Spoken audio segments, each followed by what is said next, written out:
ठीक है।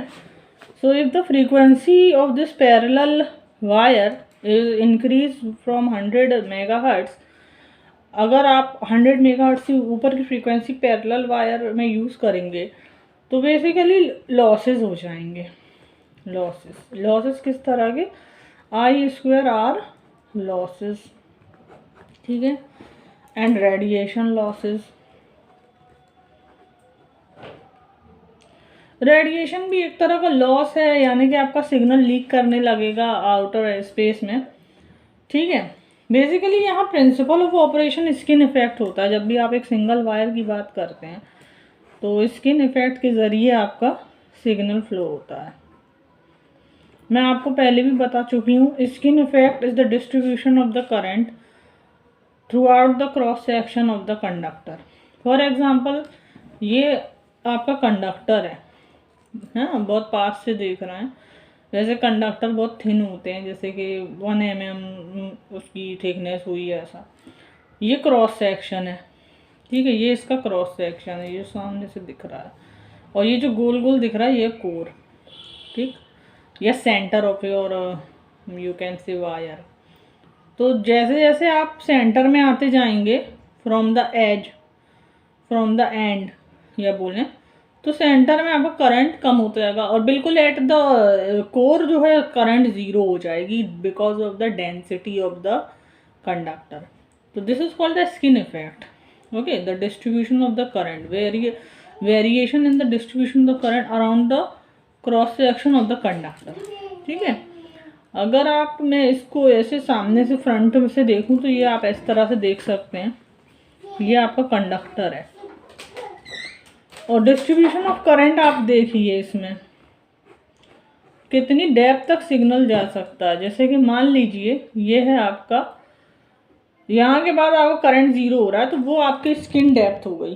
कितनी डेप्थ तक आपका इफेक्टिव या मैक्सिमम करंट फ्लो हो रहा है आपके मतलब वायर में, तो that is the skin depth. तो स्किन डेप्थ डेल जो होती है और फ्रीक्वेंसी का इन्वर्स रिलेशन होता है। आपकी जैसे जैसे फ्रीक्वेंसी बढ़ती जाएगी आपकी स्किन डेप्थ कम होती जाएगी।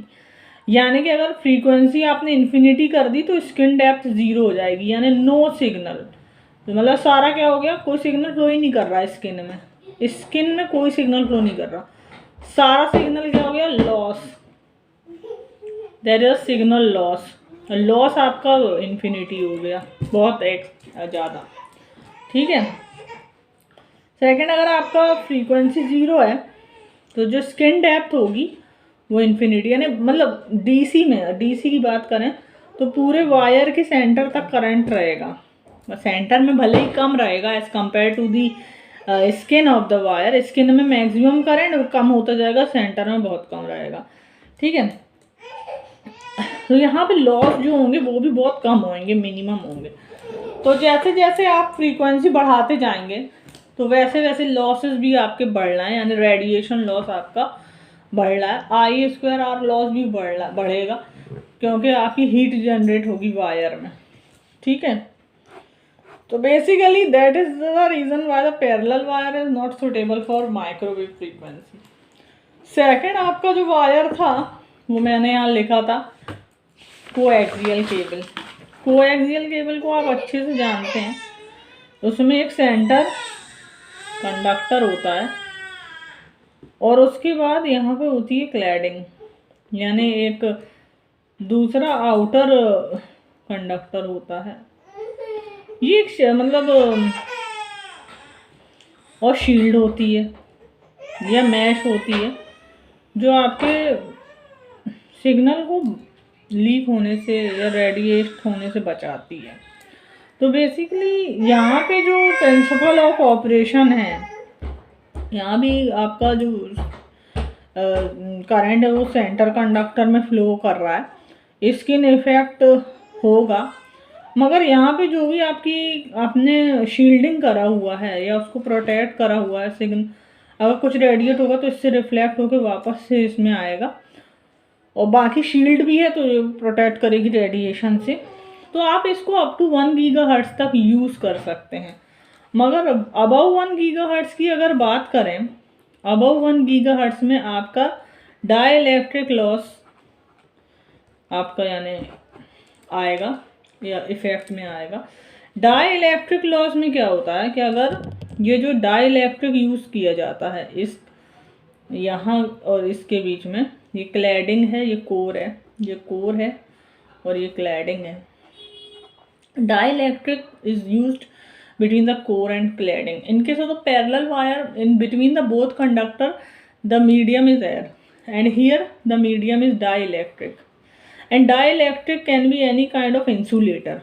Dielectric आपका क्या होगा, कोई इंसुलेटर होगा। और ये ऐसा इसको बनाया जाएगा, जैसे मान लो ये सेंटर कंडक्टर है और यहाँ पे ये है डाइलेक्ट्रिक पूरा, ठीक है। तो बेसिकली जैसे कोई करंट अगर यहाँ कैरी कर रहा है स्किन इफेक्ट की वजह से भी, आपका डिस्ट्रीब्यूशन ऑफ द करंट है from the skin to the center, there is the maximum current at the skin of the conductor. तो भाई स्किन ऑफ द कंडक्टर में बहुत ज़्यादा करंट है, तो अब आप इसको प्रोटेक्ट करना है आपको।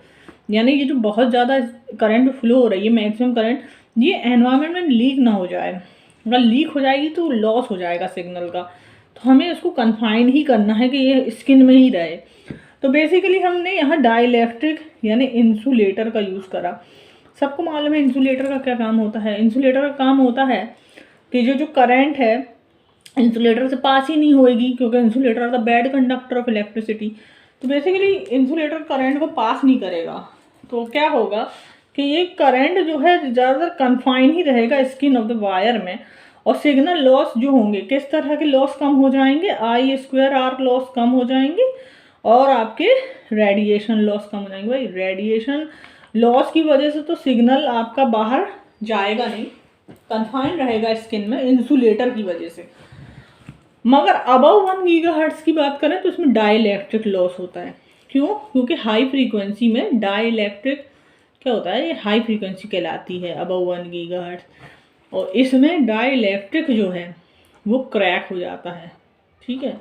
डाइलेक्ट्रिक क्रैक हो जाएगा, जैसे कि मान लीजिए ये फ्रंट व्यू से देखा तो ये सेंटर कंडक्टर है और ये आउटर है और ये बीच में है इंसुलेटर, ठीक है। अब ये क्रैक हो गया यहाँ से, तो डेफिनेटली जो यहाँ जो स्किन में करंट था वो इधर से सिग्नल लॉस हो जाएगा, ठीक है। तो मतलब क्रैक हो जाएंगे तो डेफिनेटली क्रैक है, तो जहाँ क्रैक होंगे वहाँ से करंट या फिर जो भी आपका सिग्नल बाहर जा सकता है, ठीक है, ओपन हो जाएगा ना, क्योंकि इसी वजह से। तो ओपन यानी फिजिकली ओपन हो जाएगा, ओके। तो वहाँ से आपका करंट लॉस होने लगेगा, तो इसको कहते हैं डाइलेक्ट्रिक लॉस। इस वजह से अगर आपको 1 गीगाहर्ट्ज से अबव अब आपका ऑपरेशन कराना है, क्योंकि हमें मालूम है कि हाई फ्रीक्वेंसी के क्या क्या एडवांटेज होते हैं, तो अब आप आ जाते हैं वेव गाइड में, ठीक है। वेव गाइड में तो प्रिंसिपल ऑफ ऑपरेशन हो जाता है टोटल। वेव गाइड और ऑप्टिक फाइबर का प्रिंसिपल ऑफ ऑपरेशन वो है टोटल इंटरनल रिफ्लेक्शन। कोई स्किन इफेक्ट नहीं हो रहा है यहाँ, बस टोटल इंटरनल रिफ्लेक्शन होगा। यानी जो करंट है या सिग्नल है वो वायर की स्किन में नहीं रहेगी, बल्कि आप इस तरह का होलो कैविटी क्रिएट करेंगे जहाँ डाइलेक्ट्रिक भी नहीं होगा। यानी डाइलेक्ट्रिक भी नहीं है ना कोई वायर की स्किन के बारे में, मतलब करंट को इस तरह से फ्लो कराना है कि दो वॉल्स के बीच में रिफ्लेक्ट करे। यानी करंट जो होगा वो हॉलो उसमें या एयर एज अ मीडियम में फ्लो होगा।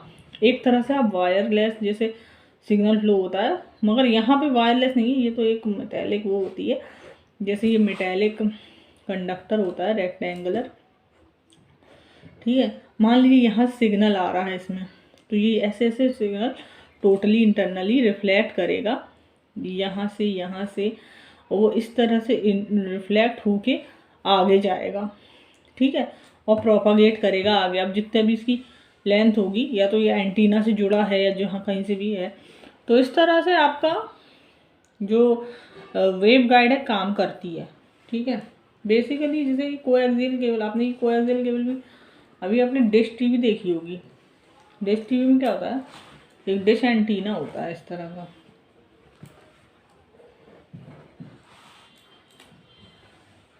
ये ऐसे लगा रहता है वॉल में,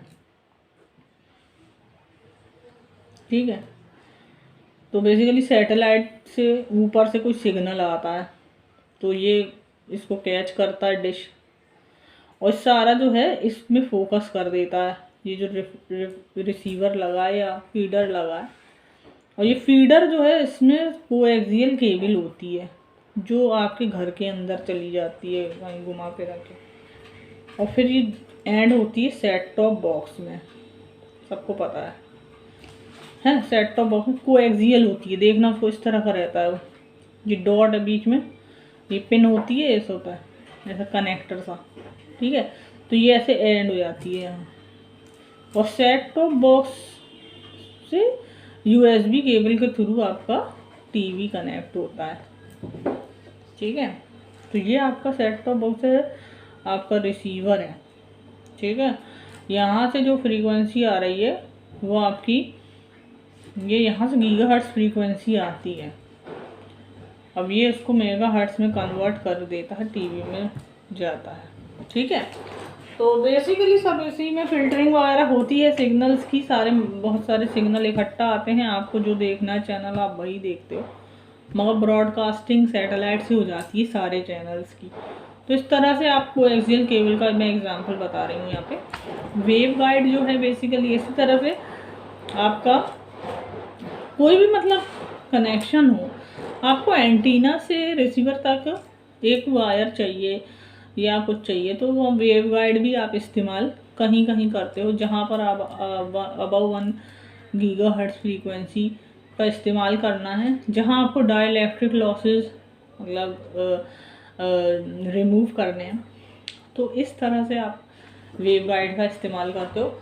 वेव गाइड के आपके बहुत ज़्यादा यूजेस हैं, बहुत सारे जैसे मोबाइल वगैरह में भी वेव गाइड लगी रहती है, चिप में भी हो सकती है, माइक्रो वेव गाइड होती हैं, माइक्रो स्ट्रिप वेव गाइड कहा जाता है, क्योंकि वेव गाइड बहुत हाई फ्रीक्वेंसी में यूज़ होती है, तो इसी वजह से इसका जो साइज़ होता है वो बहुत कम होता है। ये रेक्टेंगुलर वेव गाइड मैंने बनाई है। वेव गाइड सर्कुलर भी हो सकती है इस तरह से, ठीक है। और वेव जो आपका ये वाला जो है एंटीना है, ये जो हॉर्न एंटीना होता है ये, तो ये भी एक हॉर्न वेव गाइड ही है, वेव गाइड टाइप का होता है ये। तो ये हॉर्न जो होता है वो इस तरह से होता है, जैसे यहाँ पे थोड़ा सा एंड फ्लेयर होते हैं उसके और बाकी नैरो होते हैं, और ये ऐसा होता है। तो this is the horn wave guide and this is the circular wave guide, and जो उसका क्रॉस सेक्शन है मेटेलिक रहेगी, और ये है रेक्टेंगुलर। बेसिकली तुम्हारे जो कोर्स में है रेक्टेंगुलर ही है, और ये रेक्टेंगुलर वेव गाइड का ये ए होता है और ये होता है बी, ठीक है। तो मतलब ये आपकी रेक्टेंगुलर आप वेव गाइड का डायमेंशन होते हैं। आगे मतलब इसी कट ऑफ फ्रीक्वेंसी, ये डिपेंड करता है speed of propagation of the signal frequency, इस तरह से फ्रीक्वेंसी वगैरह इस ए और बी डिसाइड करती हैं। और या ए और बी अगर आपको पता है, अगर आपने प्रॉपर एक डायमेंशन पता है वेव गाइड का, तो उसकी प्रॉपर फ्रीक्वेंसी होगी कि किस फ्रीक्वेंसी को ये ट्रांसमिट कर सकती है अपने अंदर, तो that is a cut off frequency. उसके ऊपर या उसके नीचे वो मतलब basically it act like a high pass filter, ठीक है। यानी आप कट ऑफ फ्रीक्वेंसी और किसी वेव गाइड की है, तो यानी अगर आप एफसी की बात कर रहे हैं, तो यानी एफसी हाई पास, यानी सारे एफसी से ऊपर वाले सिग्नल को वो वेव गाइड पास करेगी, एफसी के नीचे वाले कोई भी सिग्नल को पास नहीं करेगी। हर वेव गाइड की एक एफसी होती है, किसी की एफसी ज़्यादा होती है तो वो ज़्यादा हाई फ्रीक्वेंसी के सिग्नल पास करेगी, किसी की एफसी थोड़ी कम होती है तो थोड़े कम फ्रीक्वेंसी के सिग्नल भी वो पास कर सकती है, और उसके ऊपर सारे सिग्नल, ठीक है। तो नेक्स्ट क्लास में हम एफसी के बारे में डिस्कस करेंगे।